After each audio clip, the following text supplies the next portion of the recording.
Lundi, j'arrête de fumer et je vais vous filmer mon sevrage. Bienvenue à vous dans cette nouvelle vidéo. Je vais vous parler un petit peu de mon addiction au tabac, de ma relation avec ma cigarette, toute l'histoire qu'il y a autour de ma vie de fumeuse. Et lundi, j'arrête de fumer. Enfin, je devrais même pas dire lundi, j'arrête de fumer. Je devrais dire lundi, je redeviens une non-fumeuse. Parce que, je sais pas si vous le savez, mais le cerveau, il a du mal à enregistrer la négation. Vaut mieux partir sur une phrase positive. Je vais faire ci, je vais faire ça, je vais transformer ci ou ça, plutôt que de dire je ne fais plus ci, je ne fais pas ça, j'arrête ci, j'arrête ça. Donc lundi, je redeviens une non-fumeuse. Aujourd'hui, nous sommes jeudi, donc il me reste juste le week-end. Je fume trop, beaucoup trop. Je suis à plus d'un paquet par jour, presque un paquet et demi. Ça va faire un mois que j'ai programmé cette date. Et lundi dernier, je me disais, c'est le dernier lundi que je fume. Le mardi, je me disais, c'est le dernier mardi que je fume. Aujourd'hui, je me disais, c'est le dernier jeudi que je fume.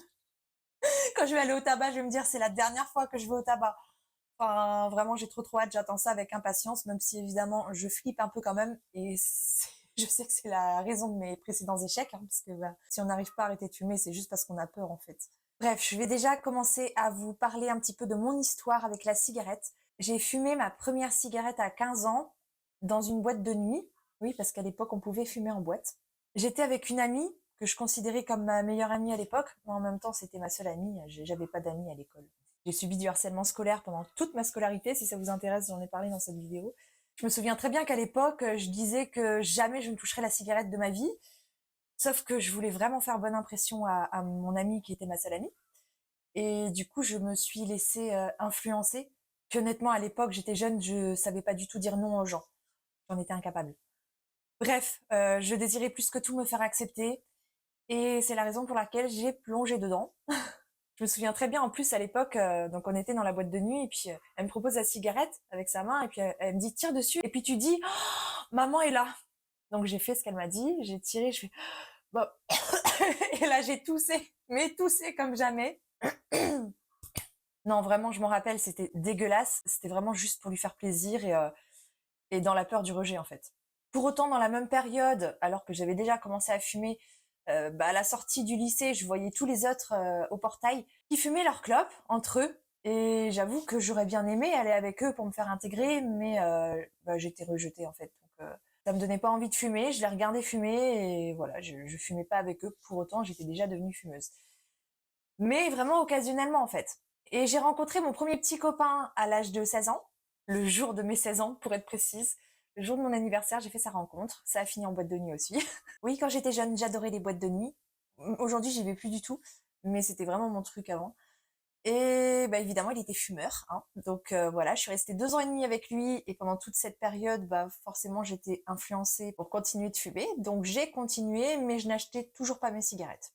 En gros, je fumais juste avec lui pour l'accompagner. À mes 18 ans, j'ai eu un emploi de serveuse dans un hôtel-restaurant. En fait, pour la petite histoire, quand je nettoyais les tables après le service, j'avais tendance à poser mon genou sur les chaises pour reposer mes pieds parce que à l'époque, je souffrais aussi d'obésité et j'avais horriblement mal aux pieds. Ah vraiment, je m'en souviens, c'était un truc de dingo. Vraiment, j'avais les pieds en feu à chaque fois et j'arrivais pas à me soulager en fait. Et forcément, j'étais mal vue auprès de la chef parce que bah voilà, ça se fait pas de poser ses pieds sur les chaises même s'il y avait plus de clients. Et quand je demandais à avoir une pause, je n'avais pas le droit. Et la seule manière d'avoir des pauses était d'aller fumer parce que la chef était fumeuse et donc elle comprenait tout à fait qu'on ait besoin d'une pause pour fumer sa cigarette, mais elle comprenait pas mes douleurs aux pieds. Du coup, je me suis mise à fumer plus, juste pour avoir le droit à ma pause, pour reposer un peu mes pieds. Et c'est là que je suis vraiment tombée dedans au point d'acheter mes paquets. Les tout premiers paquets de cigarettes. Et à l'époque, ça coûtait pas aussi cher. Je crois d'ailleurs que c'est à cette époque que j'ai fait l'association entre pause et cigarette. Parce que maintenant, c'est vraiment omniprésent dans mon quotidien, que je suis en train de travailler, parce que oui, je fume dans mon bureau, hein, comme vous avez pu le constater, même si je ne l'ai jamais partagé à travers les réseaux. Pourquoi? Parce que déjà je veux pas inciter les gens à fumer et moi-même j'en ai honte en fait. Aujourd'hui je le partage. J'avais honte de fumer honnêtement et en plus j'étais prise pour exemple par certaines personnes dans la communauté donc je me méfiais encore plus. Voilà, je faisais attention à pas inciter quoi. Bref, en tout cas j'ai vraiment cette association qui est ancrée comme quoi pause égale cigarette. Que je sois en train de d'écrire, de me concentrer, de faire du ménage, de pour tout, dès que j'ai besoin d'une petite pause, c'est hop, direct cigarette. Et il n'y a pas que ça, hein, mais voilà, c'est une association qui est très très ancrée en moi. Et bref, du coup, donc j'en étais rendue à mes 18 ans, donc quand j'ai commencé à acheter mes premiers paquets de cigarettes. Et ça va faire 20 ans que je fume, du coup, parce que j'ai 34 ans, je vais sur mes 35 là dans 2 mois. Et je peux vous dire que des tentatives pour arrêter de fumer, il y en a eu pas mal. Parce que déjà j'ai 2 enfants, donc j'ai essayé d'arrêter pendant mes grossesses. J'ai vu un addictologue qui me faisait remplir un petit carnet. J'ai vu un psychiatre aussi qui d'ailleurs me disait que tout était dans la tête, que c'était psychologique. Mais finalement, quand je suis sortie de son cabinet, je l'ai vu en train de fumer une cigarette dehors, donc je l'ai pas trop pris au sérieux et j'ai tracé ma route. J'ai essayé les patchs, j'ai essayé les chewing-gums, donc substituts à la nicotine, qui étaient très très forts et qui me donnaient des migraines et des vertiges. J'ai essayé aussi la cigarette électronique, bien que j'ai été dans un magasin spécialisé pour avoir le bon dosage, j'arrivais pas à trouver quelque chose avec lequel je puisse me sentir à l'aise parce que ça me faisait tousser en fait. Donc je tolérais pas, je n'avais pas la tolérance à la cigarette électronique.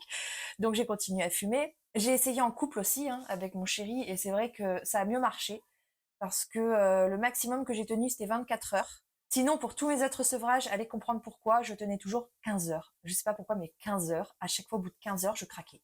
Mais voilà, en couple, c'était quand même plus facile. Mais un coup de stress, un moment d'énervement, bah, soit je craquais, soit c'est lui qui craquait, qui embarquait l'autre du coup dans sa chute. Donc voilà, ça a aussi été un échec. Enfin, 2 échecs, puisqu'on a essayé 2 fois en couple. Parce que oui, je précise, mon mari fume aussi. Euh, c'est compliqué. Alors, il m'a promis que quand j'allais arrêter là, il ne fumerait plus dans la maison. Donc, c'est très bien pour moi. Et que du coup, il attend en gros que je lui montre l'exemple pour arrêter de fumer après, quoi. Mais en tout cas, depuis cette dernière tentative-là, qui remonte à l'été dernier, j'ai arrêté de fumer des roulés parce que je ne fumais quasiment que ça. J'ai acheté 1 ou 2 paquets dans la semaine parce que j'ai toujours préféré les blondes et puis moi en plus j'aime bien les menthols. Je voulais faire des économies en fait parce que zut quoi, de mettre tout son argent dans des cigarettes pour se tuer, génial. Donc j'ai acheté des roulés, sauf que bah, quand on a arrêté en couple, en fait, j'ai voulu acheter uniquement des blondes pour que ça coûte plus cher, pour que ça soit encore plus motivant. Mais bon, en tout cas, ça a des impacts positifs parce que déjà, apparemment, je respire mieux la nuit depuis que je fume des blondes. Je n'ai plus de taches sur les dents aussi. Bon, je sais pas si c'est entièrement lié au fait de fumer du tabac à rouler ou pas, mais en tout cas, j'avais vraiment des taches très visibles devant, au niveau de mes dents là de devant. Et depuis que j'ai arrêté de fumer des roulés, bah j'en ai plus. Mais en tout cas, le principal avantage de fumer des blondes par rapport aux roulés, même si c'est beaucoup plus cher, hein, on va pas se mentir, c'est que j'ai pu compter ma consommation réelle, parce qu'avec des roulés, c'est très compliqué de savoir combien on fume exactement. Et du coup, bah là, j'ai pu observer ma consommation, qui est du coup de 27 cigarettes par jour en moyenne. Donc voilà, on est quand même à un paquet et demi par jour, quoi. Et je ne pensais pas autant. Je pensais être à un paquet, voire un peu moins. 27 cigarettes par jour, ça fait 837 cigarettes par mois, soit presque 1000. Donc 42 paquets par mois. À 12 euros le paquet, ça chiffre vite, on arrive à un budget de 500 euros mensuel. Bon, il y a plusieurs raisons qui me poussent à arrêter, évidemment. Il y a l'aspect économique, hein, parce que bah, c'est quand même embêtant de mettre tout son argent dans les cigarettes, surtout que ça coûte très très cher. Puis c'est ce qu'on appelle mettre l'argent à la poubelle au final, hein, voilà. L'aspect esthétique aussi, je l'avoue. Pour les dents, les taches sur les blancs qui me complexaient énormément. Pour la peau aussi, d'ailleurs. Aujourd'hui, j'ai fait exprès de ne pas mettre de fond de teint. Je me suis dit, profite du fait que tu fais des vidéos.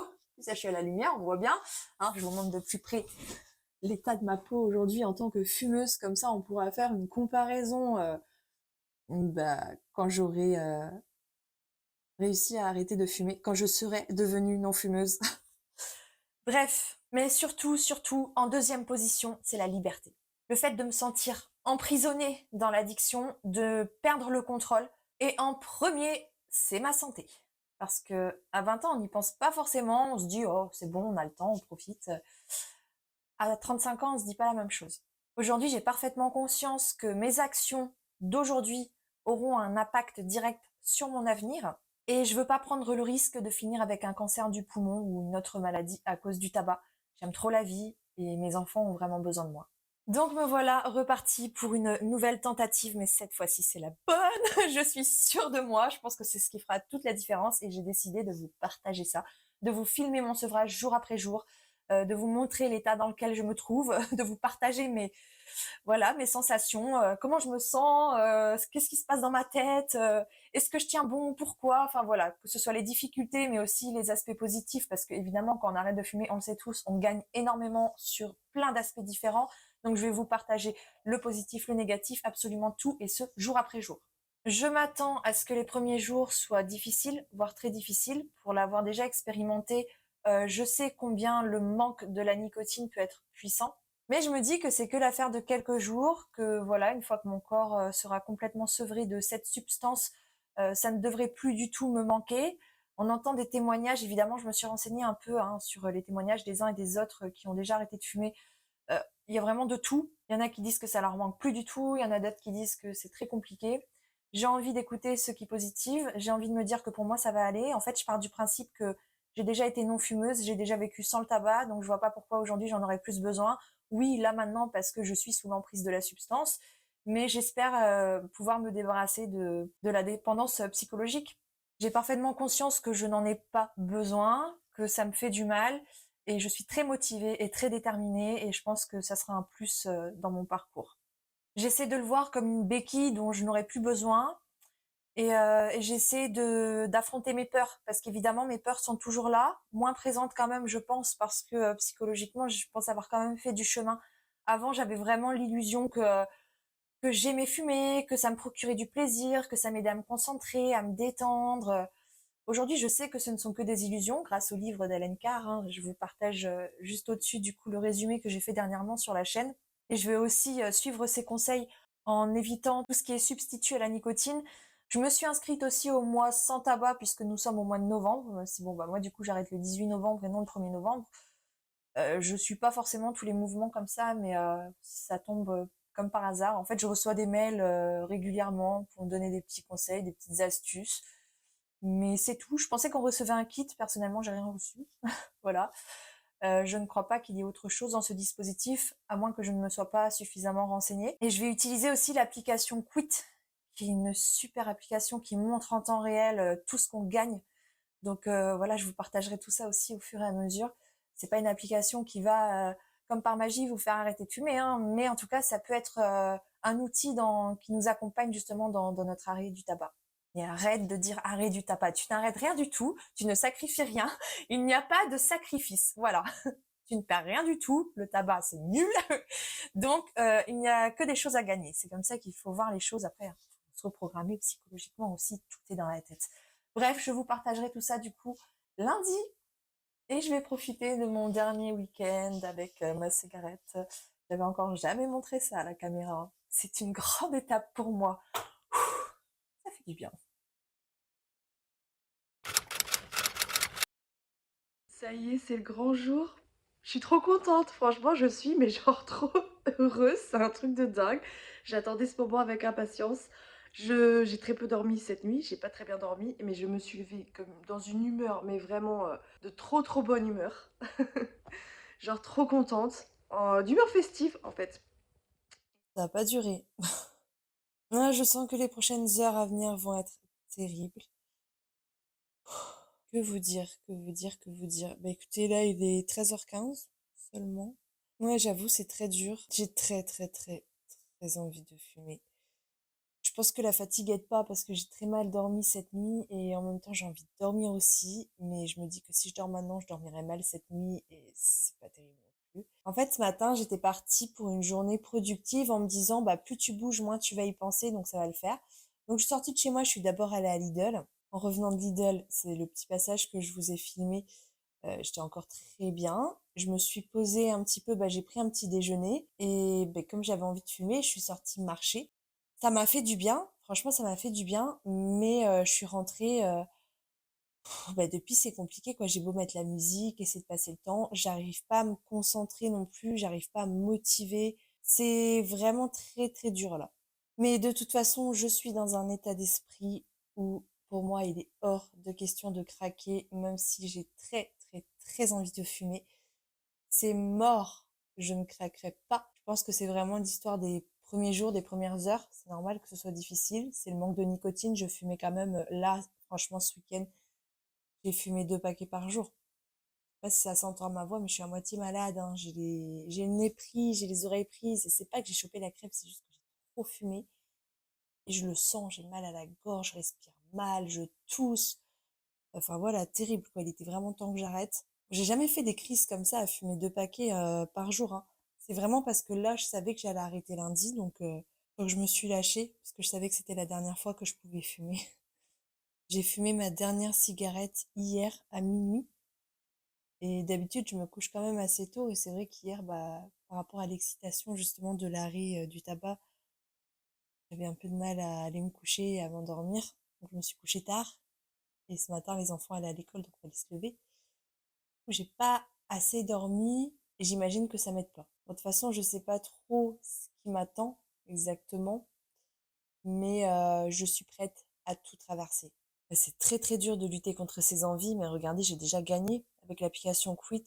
Je lis en même temps que vous, du coup, sur mon ordi. Sachant que j'ai fumé la dernière à minuit hier, donc en gros, un quart d'heure après, la température du corps redevient normale, ok. Les symptômes de manque apparaissent aussi à peine on a éteint la cigarette, que ça y est, ça commence déjà à manquer. C'est grave. Mais ouais, la nicotine, elle quitte tout de suite le corps. Mais en vrai, moi, ce matin, je me sentais pas en manque, ça allait très bien. J'étais trop de bonne humeur, j'étais trop bien. Et là, je me dis qu'en vrai, si j'avais une clope en face de moi, j'arriverais même pas à résister tellement j'ai trop, trop envie. Mais l'envie, elle est tellement forte, en fait. Heureusement que mon mental est plus fort, quoi. Parce que franchement, c'est puissant, quoi. Et donc, le manque sera puissant pendant 72 heures. Ça va, hein, je peux tenir 3 jours, c'est pas la fin du monde, hein. C'est mieux que de mourir d'un cancer, hein. Ah ouais, donc là, on passe à 8 heures le matin. Donc, en gros, ce matin, je me suis réveillée. La dernière cigarette était hier vers minuit, hein, donc avant d'aller me coucher. Et après avoir passé la nuit, 90% de la nicotine est éliminée de mon sang. Donc, il n'y a quasiment plus rien. Votre haleine commence à devenir meilleure à 8 heures du matin. On y croit moyen quand même, hein. Toujours ce matin au réveil, l'oxygénation de votre sang redevient normale. Intéressant. Et c'est tout pour l'instant. Bah, c'est déjà pas mal. J'ai hâte de voir la suite, j'ai hâte de voir tout ce qui a gagné, franchement. On lâche pas! Il est 14h30. Dans une demi-heure, ça fera 15 heures de sevrage. Et à chaque fois que j'ai essayé d'arrêter de fumer, au bout de 15 heures, je craquais. Stratégie, je vais aller faire ma séance de sport. On fait 4 en avant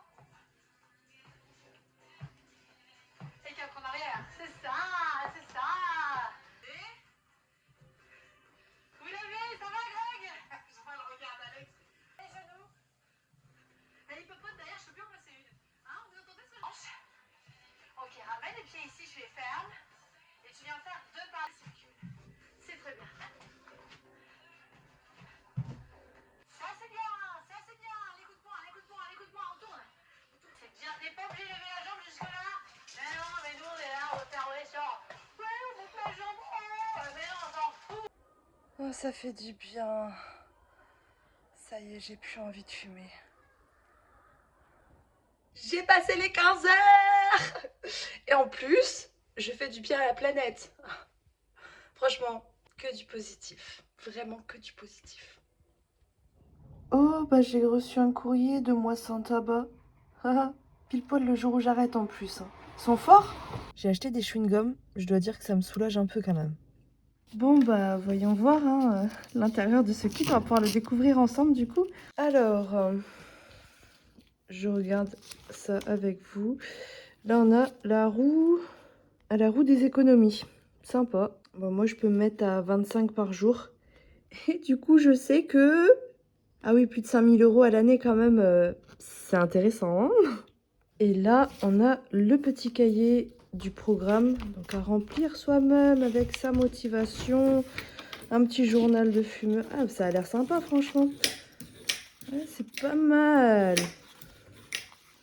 Bref, en tout cas, sachez que c'est complètement gratuit.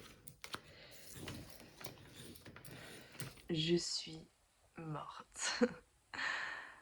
Honnêtement, c'est pas facile. Vraiment, c'est... Ouais, c'est dur. En plus, là, je suis en train de me rabattre sur la pouffe. Ouais, je suis en train de manger ces petites pâtes d'amande qui sont hyper caloriques. Mais vraiment, c'est des bombes caloriques. Et j'en mange pas qu'une ou deux, quoi. Voilà. Et je pensais que, genre, vous savez, l'association thé-clope que j'ai tout le temps. Bon, en même temps, avec quoi j'associe pas la clope, quoi. Franchement, je l'ai vraiment associée avec tout, je crois. Mais c'est vrai que avec le thé, c'était très fréquent. Et j'avais peur justement, je me disais, est-ce qu'il vaut pas mieux que je détache le thé, que je limite le thé pour m'aider? Et en fait, je me rends compte que c'est l'inverse qui se passe. Quand je bois un thé, ça me, ça me donne l'impression d'avoir tiré quelques taffes. Genre, ça me procure quelques secondes comme ça de bien-être. Genre, je sais pas comment expliquer, mais ouais, ça me fait comme si j'avais tiré une taffe ou deux. Ça me soulage. Genre, c'est bon, j'ai eu quoi. Alors que pas du tout. Mais c'est l'impression que ça me donne quand je bois un thé bien chaud là. Donc voilà. De toute façon là je vais pas tarder à aller dormir parce que je suis morte. Du coup c'est validé. Je suis très contente parce que on n'est pas loin des 24 heures. Donc j'ai jamais fait plus par contre. J'ai jamais été au-delà. La dernière fois j'avais craqué genre 1 heure ou 2 après ça. Mais là je vais aller me coucher. Donc voilà. Je bats mon record déjà. Donc je suis très fière de moi. Et je vous mets le résultat. Bah, j'ai déjà gagné quelque chose, c'est pas rien, hein, parce que finalement, on gagne de l'argent, on gagne en espérance de vie, mais on gagne en temps aussi. C'est vrai que ça, j'y pensais pas trop, mais enfin, après, je suis assez mitigée là-dessus parce que tu gagnes en temps quand tu sors fumer, que tu fais que fumer. D'ailleurs, c'est ce que j'ai fait pour ma dernière cigarette hier. Je l'ai fumée en pleine conscience et j'ai rien fait d'autre et je suis allée me les peler dehors. Mais sinon, enfin, bah tu fais autre chose en même temps que tu fumes, donc est-ce qu'il y a vraiment une perte de temps? J'en doute. Mais bon, en tout cas, c'est sûr que on gagne sur plein de niveaux et déjà, juste en une seule journée d'arrêt, j'ai gagné pas mal de choses. Et en fait, je me dis que si j'ai réussi une journée, bah c'est que je peux réussir aussi demain. Donc voilà, c'est les premiers jours les plus difficiles. Faut garder ça en tête et il faut rien lâcher. C'était vraiment très dur par moment aujourd'hui, mais j'ai pas lâché, je suis très contente de moi. Après, j'ai pas eu de gros coups de stress non plus. Je pense que c'est surtout ça ma faiblesse. Si j'ai un coup de stress ou que je m'énerve, c'est surtout dans ces moments-là que je risque de faiblir. Donc j'en ai pas eu aujourd'hui. J'essaie aussi de rester positive, de pas faire un drame de petites choses, de petites contrariétés du quotidien, voilà, de prendre de la distance un peu avec tout ce qui peut se passer. Et puis j'essaie de gérer mes émotions, de prendre du recul pour pas justement tomber dans ce piège-là, puisque c'est ce qui m'a fait flancher la dernière fois. Voilà, je vous retrouve demain du coup pour le deuxième jour de sevrage.